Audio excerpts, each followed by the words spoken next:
Good morning, नमस्कार। घातांक घातांक इंग्लिश में एक्सपोनेंट बोलते हैं। ये घातांक अध्याय है कक्षा सातवीं में गणित विषय के अंतर्गत पढ़ाई जाती है कि घातांक क्या है। और ये प्रश्न मैंने छत्तीसगढ़ पाठ्य पुस्तक या वहाँ किताब से मैंने लिया है ये प्रश्न, और हम छत्तीसगढ़ जारी कर रहे हैं इस वीडियो को। देखिए क्या प्रश्न है, x का मान क्या होगा। इसमें 3 प्रश्न लिए हैं मैंने। पहला है 2 घात x बराबर 4, दूसरा है 4 घात x बराबर 64 और तीसरा है 8 घात x बराबर 1। ये 3 प्रश्न मैंने लिया है। ये घातांक जो कक्षा 8वीं में भी है। घातांक संबंध में कक्षा 8वीं में पढ़ाई जाती है। ये बेसिक जानकारियाँ हैं 7वीं से, तो मैं 7वीं 8वीं दोनों के लिए कह रहा हूँ। ज़रूर पढ़िएगा क्योंकि ये बेसिकल चीज़ें हैं। अगर 7वीं के बाद नहीं मालूम है 8वीं बच्चों को तो थोड़ी बनाने में दिक्कत आती है, इसलिए हम कह रहे हैं 8वीं के लिए भी है।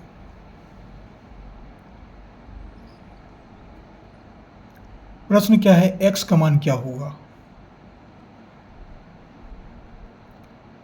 कैसे हल करें।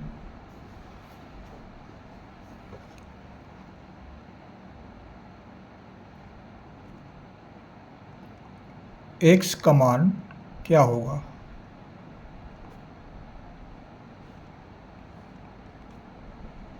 तो पहला प्रश्न है 2 घात x बराबर 4।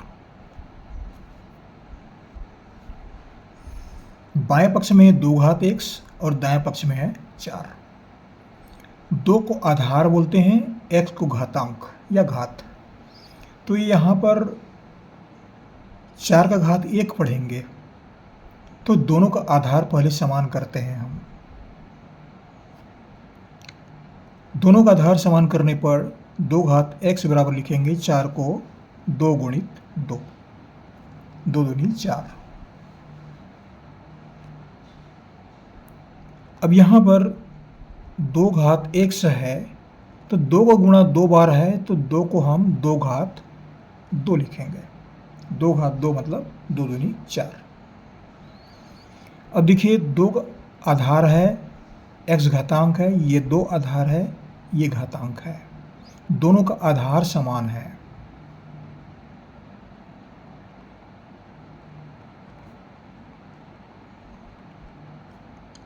आधार समान है तो इसके घातांक भी समान होंगे। तो घातांक कौन सा, x बराबर 2।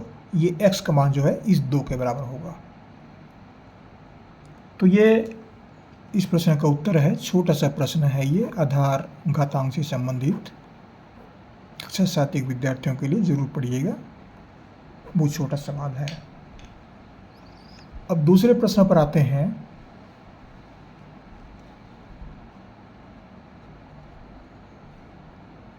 दूसरा प्रश्न क्या है, 4 घात x बराबर 64। ये दूसरा प्रश्न है। यहाँ भी 2 पक्ष हैं, बाएं पक्ष में 4 घात x और दाएं पक्ष में 64। ये आधार घातांक के रूप में, तो इसको भी आधार घातांक के रूप में बनाएंगे। दोनों का आधार समान करेंगे।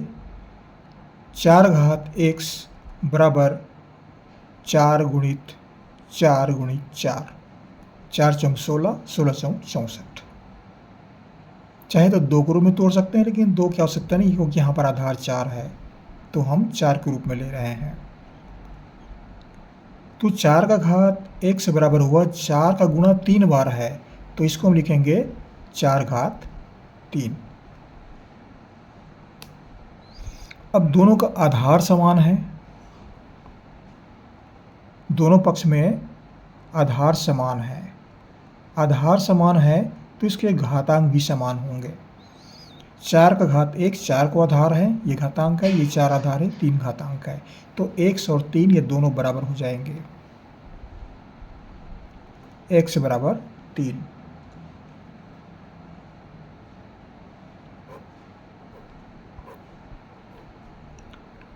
ये इस प्रश्न का उत्तर है। अब तीसरा प्रश्न लेते हैं।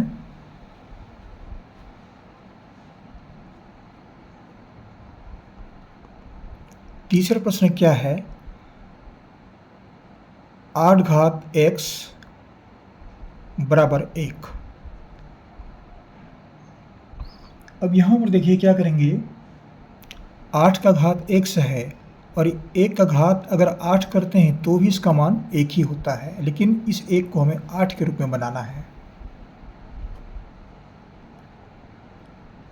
तो 8 घात x बराबर, इसको हम लिखेंगे 8 घात 0। ये घातांक नियम है। ये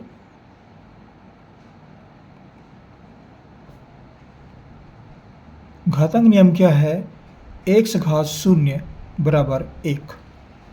चाहे कोई बीजीय राशि हो या संख्यात्मक राशि हो, संख्या हो, उसका घात यदि 0 है तो उसका मान 1 होता है। ये घातांक नियम के अंतर्गत पढ़ाया जाता है, बताए जाते हैं ये।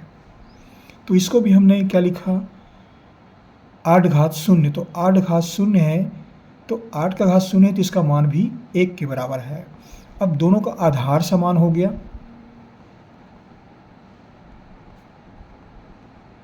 आधार समान हो गया तो इसके घातांक भी समान होंगे, घातांक भी समान होंगे या बराबर होंगे। तो ये आधार हुआ, आधार बराबर हो गया, तो यहाँ पर लिखेंगे हम x बराबर 0, 1, x बराबर 0। x बराबर 0 ये इसका मान है, ये इसका उत्तर है ये।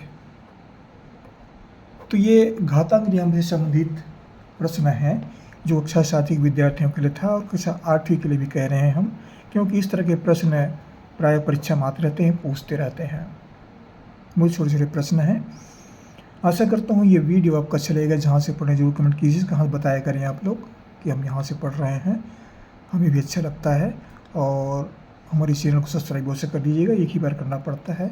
और आपको हमारी ओर से बहुत बहुत शुभकामनाएं, पढ़ते रहिए। अगले वीडियो में फिर मुलाकात होगी, फिर आपको एक नया वीडियो लेकर आएंगे। आपको हमारी ओर से बहुत बहुत शुभकामनाएं। आपका भविष्य उज्जवल हो। Thank you.